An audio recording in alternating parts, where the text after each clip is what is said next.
Everybody, this is Raul Ramirez of Kung Fu Culture. The main goal here in this channel, right, is to kind of just really give people not only introductions to like Kung Fu and Kung Fu philosophy. We kind of want to take it that old line where it's like enlighten the mind and make fierce the body. So Kung Fu has all these different aspects to it. So I think a lot of people think of like the philosophical things when they think of Kung Fu and maybe not the practical stuff. So we also want to show the practical stuff, right? So you can learn a lot. You can get like all kinds of like philosophical gems, right, from a lot of the classic texts from China. So let's go ahead and get into the one that, or we'll just continue our series here on the art of war. So we're going to go to chapter 4, deployment. Right. So just know that, of course, this is not in Chinese. Right. So this is a translation. Every once in a while, I might chime in with some of the Chinese stuff that might help enrich the translation. But ultimately, a lot of these translations are pretty okay. I mean, you're still going to get a lot of good information. There might be some like Taoist philosophy that could get a little lost. So if anything is like so obvious where it needs to be explained, then I'll go ahead and explain. But I think in this chapter, there's really not much to it. So I want to kind of go through it a little bit and then kind of, in a way, I kind of don't agree with a lot in this chapter. I think it's a little too idealistic. So I want to get through it, and then we can talk about it afterwards, right? So deployment. What does Sunzi mean? Let's go ahead and read. This chapter is only like 3 paragraphs, so let's go ahead and get to it right now. Okay, deployment. The greatest generals of old first ensured that they themselves were beyond defeat, and then waited for the enemy to make themselves vulnerable. Thus, we can say that although you have it in your own hands to place yourself beyond defeat, you cannot of yourself bring about the defeat of the enemy. All right, actually, that's actually pretty good so far, but let's go ahead and continue. So we have a couple more sentences in this paragraph. Whilst you are unsure of victory, defend. When you are sure of victory, attack. Defense should indicate that you are not in a position to defeat the enemy. Attack that you are even stronger than you need to be. A skilled defender digs himself in deeper than the 9th level of the earth. A skilled attacker falls on the enemy from above the 9th level of heaven. In this way, you can both protect yourself completely and ensure total victory. Okay, so easier said than done, really. So, um, uh, yeah, ultimately, I think this is like an idealistic view of like where if you already know you're going to just destroy someone, then you just like go for it. Or if you find out that they are powerful, then yeah, you can kind of defend yourself. But just I think in a way, you know, this is you have to be a very very high level um, uh, like person with really sophisticated uh, like ways of detecting whether or not your opponent is weaker than you or not, right? So definitely be more like military strategy stuff, but like say even like some of the strongest armies on earth, right? So like the United States Army, uh, they've been kicked out of countries that they're fighting long wars in, right? So it kind of goes back to what chapter 1, right? You don't want to, if you know, if you think you can win, go in and fight quickly and get out, right? If not, don't. Like, it's probably not a good idea to go for a protracted war, so like a long lasting war, because it's not going to end well for you, especially if you have to travel, right, to fight, right? Okay, so let's go ahead and get to the next paragraph. It's a little bit longish, but let's go ahead and get through it. Okay, Only to see victory when it is already clear to all is by no means the height of excellence. A victory that is acclaimed by all and sundry is by no means the greatest of victories. It takes no great strength to lift a feather. You don't need keen eyesight to see the sun, nor keen ears to hear thunder. The great warriors of old not only won victories, but won them with ease. Because their victories were achieved without apparent difficulty, they did not bring them great fame for their wisdom or respect or their courage. Being prepared for all circumstances is what ensures certain victory, for it means you are fighting an enemy who is already beaten. Thus, a great soldier first places himself in an invincible position and then ensures he does not miss the crucial opportunity to defeat the enemy. A successful army first ensures invincibility and only then engages the enemy. A vanquished army will have gone into battle first and only then looked for the means of victory.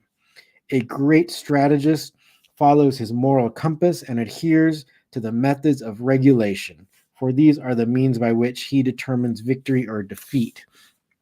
All right, so there's a lot of good things. There is good things ultimately in here, but in a way, I think this is going to be ultimately like easier said than done. And Sunzi implies that there were these super wise ancient people that were even more ancient than him, uh, and they were just able to see when someone was going to beat them, or when they were able to beat the others, right, their opponents, right? So, and then he wants you to believe that there's a way that you can be that wise, right?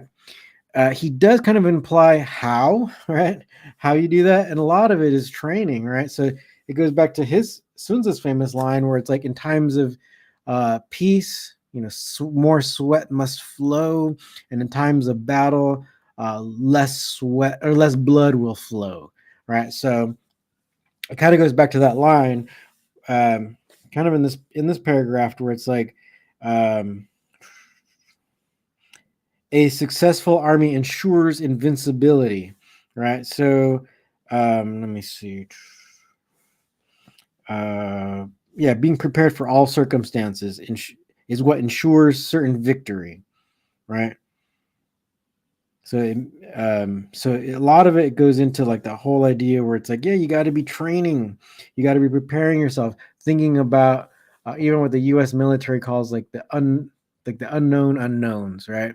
So there's a lot of things that you don't even know could happen, could come up, especially if you're going to fight in like not in your home territory, right? So if you're having to go somewhere else, you might not know the terrain, the customs, all these different things. So you got to put in a lot of research, right? Ultimately, don't fight. You really shouldn't be like invading or trying to colonize anywhere.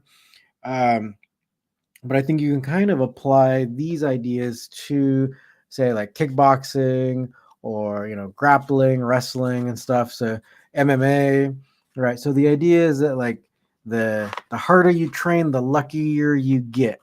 Where it's like the the more time you spend doing like all kinds of say like kickboxing, and or like say if you are if you spend most of your time kickboxing and you feel like that's your strength, then it's not might, it actually probably be a good time to work on some of your weaknesses. So if your strength is kickboxing, you're going to want to work on some takedowns if you want to do MMA, right? So if MMA is your thing, you got to be doing all the different aspects. So you can't just stick to what you're strong at, because you might encounter an opponent who is like will just take you down and ground and pound until you're TKO'd or you're knocked out. So you got to take into consideration all these different things, right?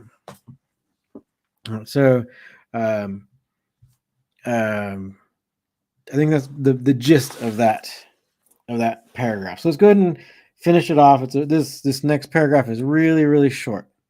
Okay. In the art of war, first comes scoping, then the measurement, then calculation, then balancing, and finally victory.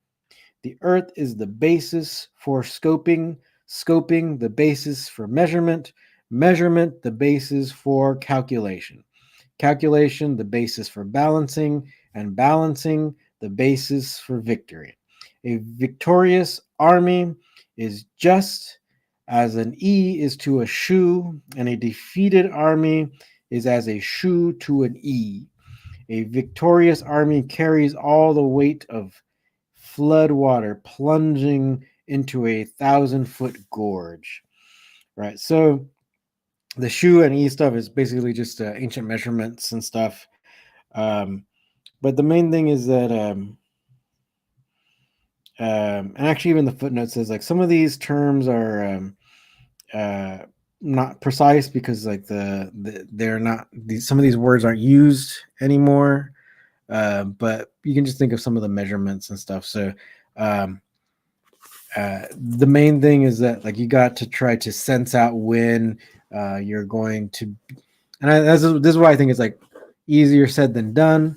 Right, you're not always gonna know or like know how your opponent is, like how good they are, especially if you're someone who's just like more starting off and you're doing like the different tournaments and stuff.